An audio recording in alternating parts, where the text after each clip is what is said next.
मित्रांनो, ही आपल्या कांद्या पिकामध्ये दुसरी फवारणी आहे। पहिली फवारणी हे साधारणतः 15 ते 20 दिवसानंतर कांदा एकसमान उगवून झाल्यानंतर आपण केली होती।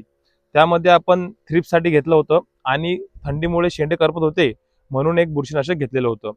तर या फवारणीमध्ये आता बरेच शेतकरी मला विचारतात की दादा कांद्याच्या पात पडतायत, तर या फवारणीमध्ये आम्ही प्रतिपंप 15 लिटरसाठी 30 ग्राम सिलिकॉन घेतलेले आहेत।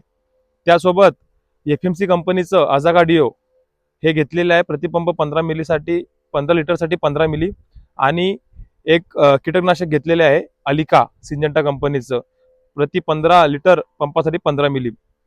जे काही आपल्या कांद्यावरती थ्रिप्स वगैरे असेल किंवा बुरशीजन्य काही रोग असेल भुरीसारखा, हे या फवारणीतून कंट्रोल होईल।